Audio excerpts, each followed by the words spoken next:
एक बार हम लोग जब एक ऑपरेशंस के लिए निकले तो ग्राउंड के हिसाब से चल रहे थे सर। अब जब ग्राउंड के हिसाब से चल रहे थे, जब कंटिन्यू हमारे को चलते हुए 8-9 किलोमीटर हो गया, हम रात के टाइम चल रहे थे, भाई मैप पर हमारे पास नाला ही नहीं था सर। वो कभी क्या होगा कि कोई बरसाती नाला हुआ होगा उस टाइम, उस बरसाती नाले ने अपना डायरेक्शन चेंज कर दिया। पहले तो बरसाती नाला सपोज करो कि वेस्ट में बह रहा था, कभी उसने हल्का सा अपना डायरेक्शन चेंज करते करते वो 200-400-500 मीटर उसने अपना डायरेक्शन बदल दिया। जिस रूट पर हम जा रहे हैं उस रूट पर बरसाती नाला, मतलब था सूखा। अब हम उस नाले के अंदर तो घुस गए, बाहर नहीं निकला जा रहा हमसे। मतलब हमारे पास अपना वेट था खुद का। जब भी कोई स्पेशल फोर्स के लोग जाते हैं तो सबके पास अपना एक वेट होता है, 20-25 केजी वेट होता है। नीचे ढलान के अंदर जाना बहुत इजी था कि हम नाले के अंदर घुस गए, लेकिन ये लगा लो कि उस नाले से हमें बाहर निकलना मुश्किल हो गया सर। क्योंकि आप 25-30 केजी के साथ भाई कैसे चढ़ोगे ऊपर? वजन बहुत था, वजन बहुत है हमारे पास। अगर हम खाली होते तो हम इजिली चढ़ जाते। तो फिर उसके बाद प्लान किया गया, बोला नहीं यार भाई अब ऐसा तो होगा नहीं।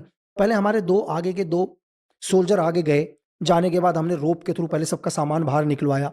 तो जिस ऑपरेशन के लिए हमारा हर एक टाइम फिक्स है पूरा का पूरा कि हम इतने बजे हमने जाके रेड करना है, इतने बजे हम लोग विड्रॉल होंगे। क्योंकि एक ऑपरेशन के पीछे से सबका है, क्योंकि कहीं ना कहीं कोई आरटी आपको सपोर्ट दे रहा है, कहीं ना कहीं से आपको दोबारा से वापस आपको वहां से इन्फिल्ट्रेशन करके वापस अंदर लेके आना, तो टाइम की बहुत वैल्यू होती है। तो उसी बरसाते नाले में हमारे को, जहां पर हमारे को महज 1 या 2 मिनट लग सकते थे, वहीं पर हमारे को कम से कम आधा पौन घंटा लग गया उससे बाहर निकलने में।